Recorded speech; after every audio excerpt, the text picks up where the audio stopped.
आखिर कौन हो सकता है वो जिसने सिद्धू मूसेवाला की जान ली। दोस्तों, जैसा कि आप जानते हैं कि भारत के नंबर 1 सिंगर सिद्धू मूसेवाला यानी सबके चहीते सिंगर अब इस दुनिया में नहीं रहे। दरअसल उनकी गाड़ी पर फायरिंग हुई थी और उस गाड़ी को वो खुद ही चला रहे थे। लेकिन हैरत की बात तो ये थी कि जिस दिन उनकी हत्या हुई उससे पहले पंजाब सरकार ने उनकी सिक्योरिटी वापस ले ली थी। और सोचने वाली ये भी बात है कि सिद्धू मूसेवाला इतनी हाई सिक्योरिटी में क्यों रखे जाते थे। क्या उनका किसी के साथ झगड़ा था और आखिर क्यों उनके साथ कोई भी बाउंसर नहीं था। ये सभी बातें आपको इस वीडियो में बताएंगे।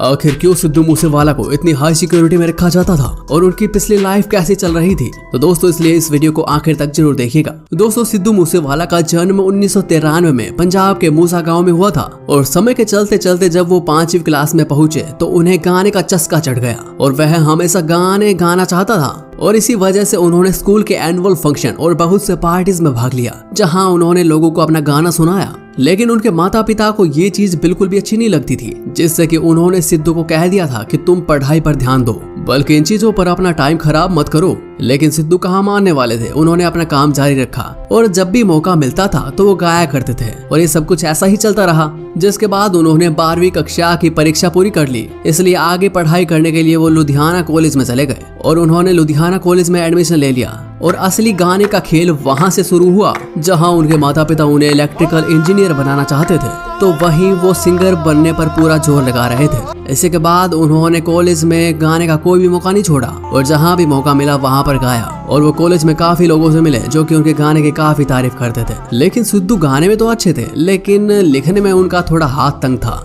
जिसकी वजह से वो गाने लिख नहीं पाते थे और उन्हें अपने लिखे हुए लिरिक्स पसंद नहीं आते थे, जिसकी वजह से उनके लिए एक बड़ी समस्या बन चुकी थी। और वह सोचते थे कि मुझे एक ऐसा राइटर मिल जाए जो कि मेरे लिए लिख सके। तो वे काफी दिनों तक घूमते रहे, लेकिन बाद में उन्हें जाकर एक राइटर मिल तो गया। लेकिन जब वो राइटर के घर पहुंचे तो राइटर ने साफ कह दिया कि अभी मेरे पास टाइम नहीं है, जिससे सिद्धू काफी परेशान हो गए। तो उन्होंने सब कुछ अपने आप ही करना चाहा। दोस्तों, बातों बातों में हम आपको सिद्धू मूसेवाला का असली नाम बताना भूल गए। तो आपकी जानकारी के लिए हम आपको बता दें कि सिद्धू मूसेवाला का असली नाम शुभदीप सिंह सिद्धू था। लेकिन उनके गांव का मूसा नाम होने की वजह से उन्हें सिद्धू मूसेवाला कहा जाने लगा। और वो कहते थे कि मुझे अपने गांव के नाम से बोला जाता है तो मुझे काफी अच्छा लगता है। और इसी के चलते वे आगे पढ़ाई करने के लिए कनाडा चले गए और वहीं 2016 में उन्होंने करियर की असली शुरुआत की, जहां उन्होंने सबसे पहले चीफ वैगन गाना निकाला जो इतना खास फेमस तो नहीं रहा। और उन्होंने 2017 में सबसे पहले अपना लाइव कॉन्सर्ट शो भी किया और 2017 में आए सो हाई गाने ने तो मानो सभी रिकॉर्ड तोड़ दिए। और आज भी इस गाने पर लगभग 450 मिलियन व्यूज हैं। और इसी के साथ इस गाने को बेस्ट लिरिक्स अवार्ड से सम्मानित किया जा चुका है।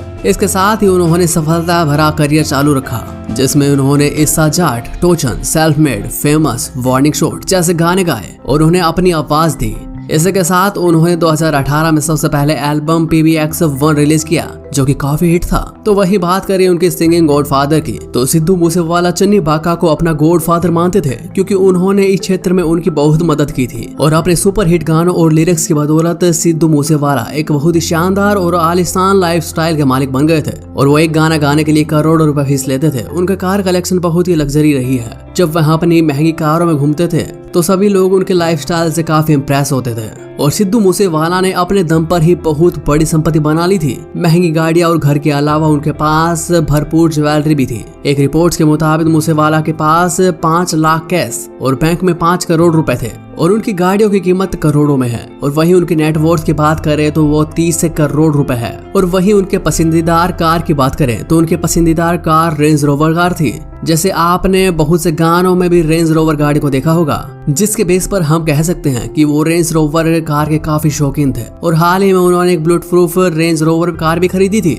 और इसके अलावा उनका राजनीति से भी अच्छा खासा नाता रहा है। उन्होंने साल 2021 में भारतीय कांग्रेस पार्टी से नाता जोड़ लिया, लेकिन हालांकि उनका पॉलिटिकल करियर कुछ खास तो नहीं था। लेकिन वहीं उनकी कंट्रोवर्सीज की बात करें तो उनके साथ बहुत सी कंट्रोवर्सीज भी जुड़ी हुई हैं। जैसे सिद्धू मूसेवाला और करण औजला काफी अच्छे दोस्त हुआ करते थे, लेकिन धीरे धीरे उनकी दोस्ती के बीच करार आ गया। और लोगों का कहना है कि करण औजला ने उनके गाने पहले ही लीक कर दिए थे, जिसकी वजह से इन दोनों में आपसी करार देखने को मिला। और इसी वजह से दोनों ने आपस में डिस्ट्रैक्ट्स भी निकाले, जिसकी वजह से इन दोनों पर ही केस हुआ था।